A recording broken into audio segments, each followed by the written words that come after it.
하나님의 도우심으로 말미암아 예루살렘에 돌아온 이스라엘 백성들이 감당해야 될 사명은 하나님의 성전 그리고 또 예루살렘 성벽을 재건하는 일이었죠.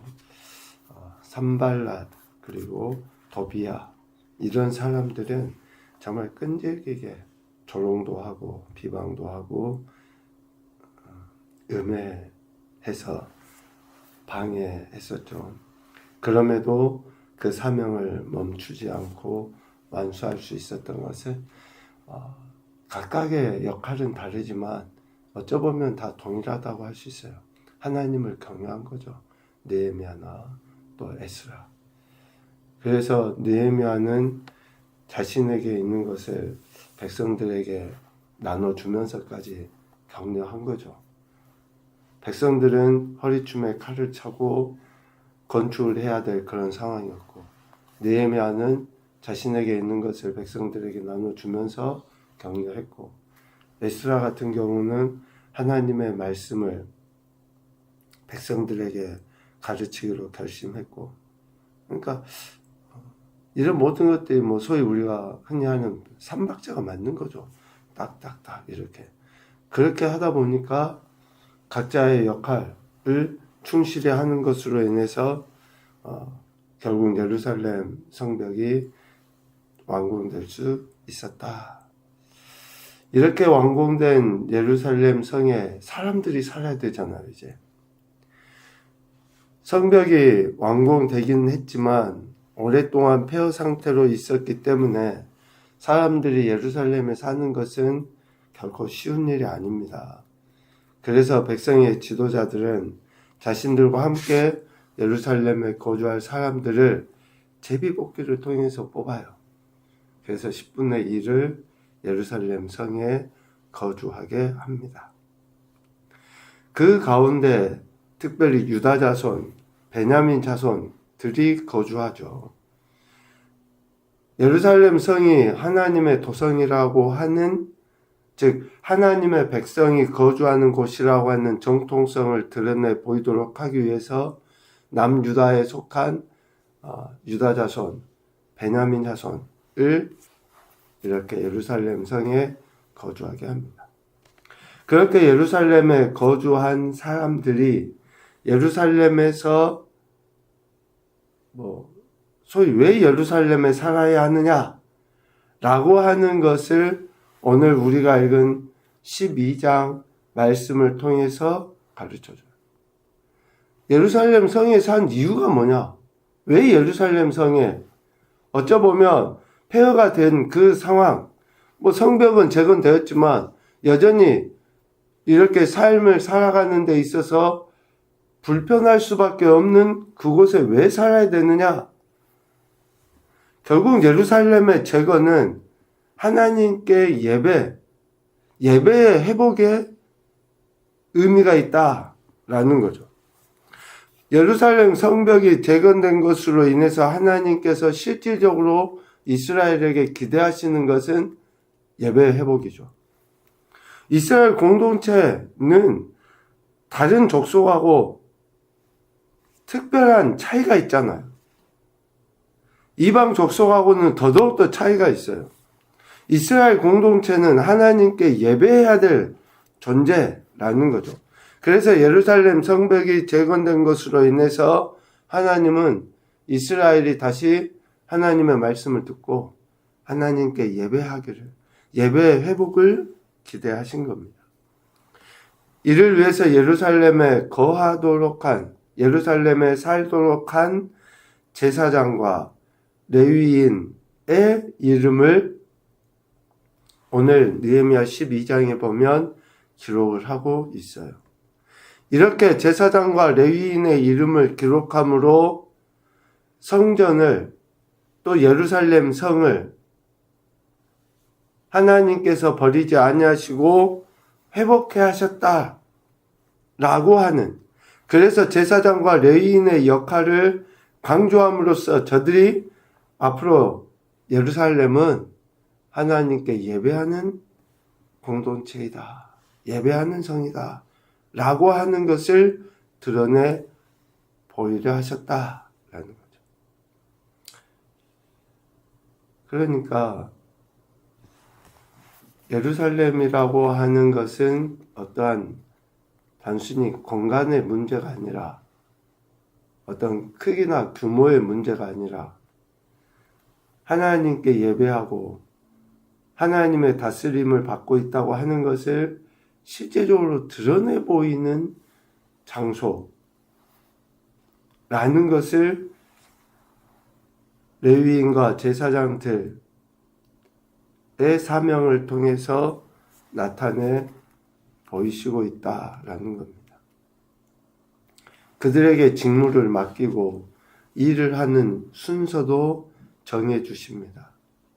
하나님을 찬양하는 것도 순서를 따라서 찬양하도록 했고, 공간을 지키는 것도 순서를 따라 질서 있게 진행해 가도록 하십니다. 그리고 직무를 따라 일을 하는 위치도 정해주죠.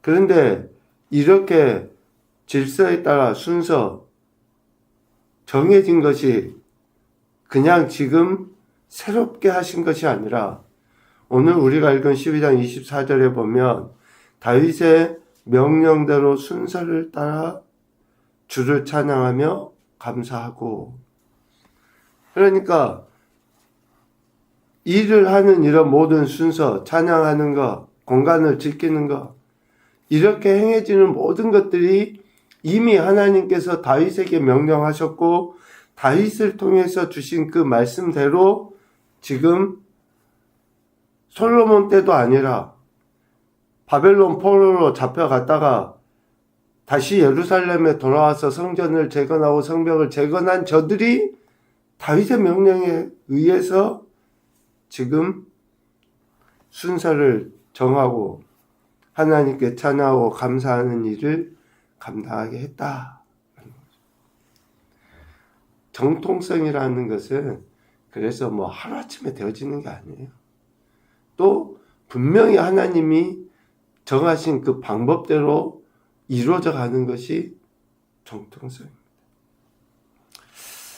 이런 이야기를 하다 보면 뭐 요즘에 우리 교회도 마찬가지입니다만은 예배의 순서나 또 어떤 예배 시간이나 이런 것들을 너무 우리 인간의 편리에 의해서 좀 하는 것은 아닌가라는 그런 생각을 하게 되죠.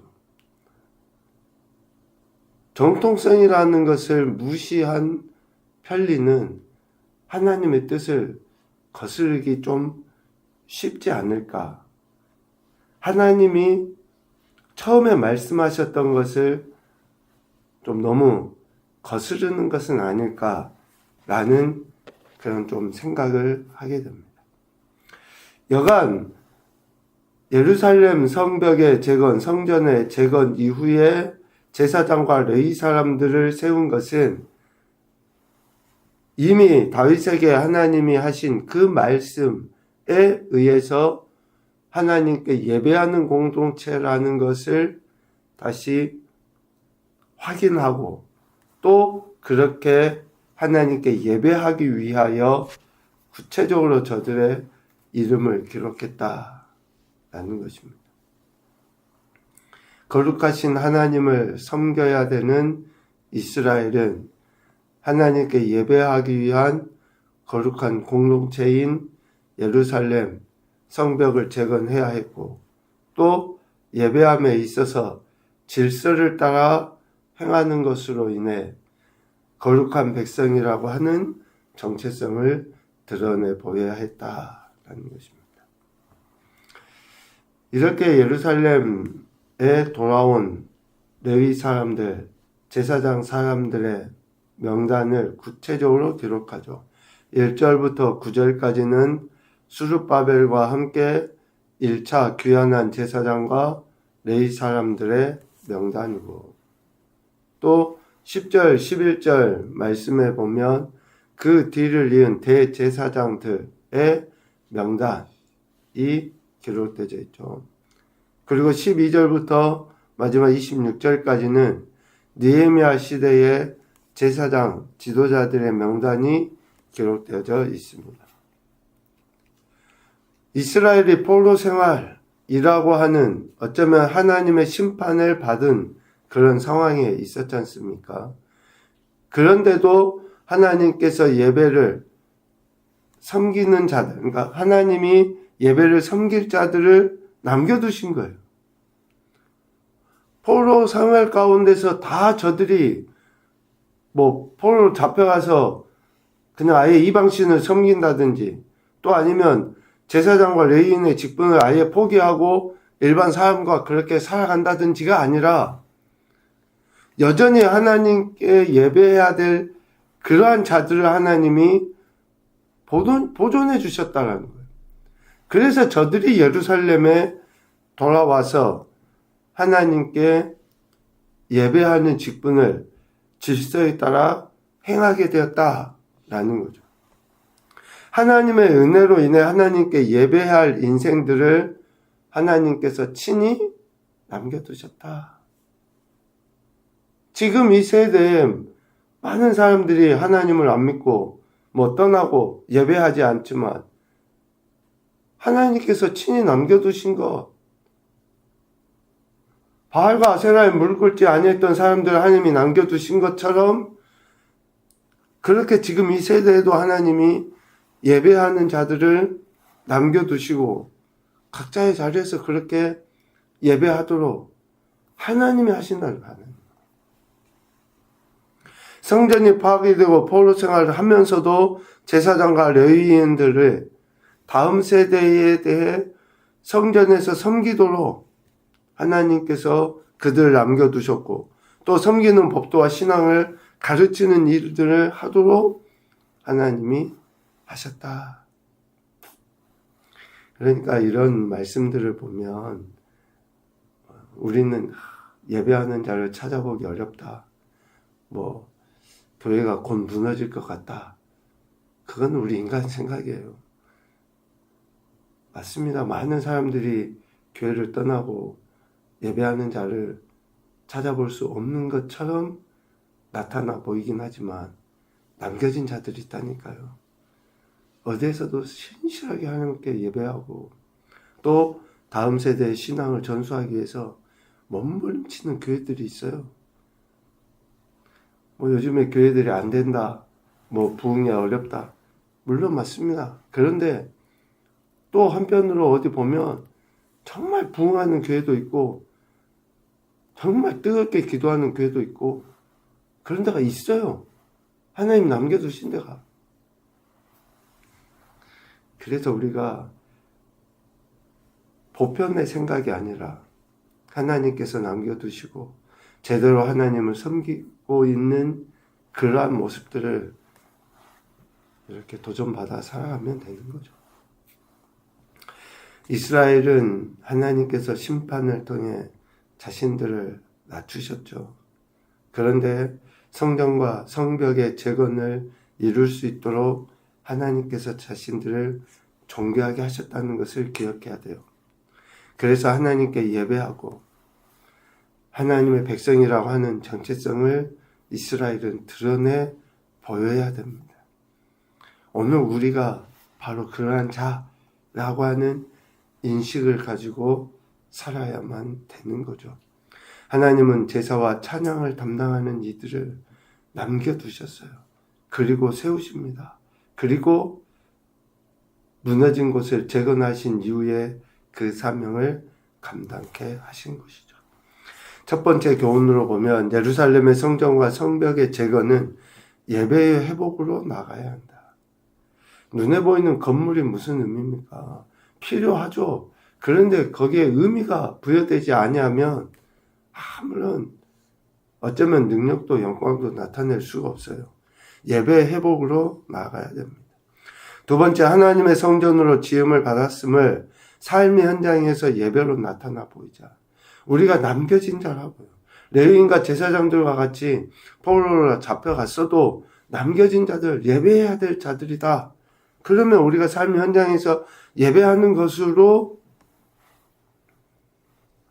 지음을 받았다, 남겨졌다 라고 하는 것을 증명해야죠. 세 번째, 예배는 제물과 찬양, 감사로 하모니를 이루어야 한다. 예배는 규모의 문제가 아니라 질서대로 행해지는 것의 문제입니다. 찬양도 있어야 되고 감사도 있어야 되고 또 제물도 있어야 되고 이런 예배 그 하나하나가 모여서 하모니를 이루어서 하나님의 거룩하심을 드러내 보이는 것입니다. 오늘 이런 말씀들이 저와 여러분의 신앙과 삶의 여정 속에 때로는 힘들어 주저앉아 또 쓰러질 것 같다 할지라도 우리가 감당해야 될 몫이 있다는 것을 꼭 기억하시고 그 안에서 주신 바 사명을 감당함으로 더 큰 영광을 올려드리시고 또 하나님의 기뻐하신 뜻을 이 마지막 때에 드러내는 정말 멋진 그리스도인의 삶이 되시기를 주님의 이름으로 축복합니다. 아멘.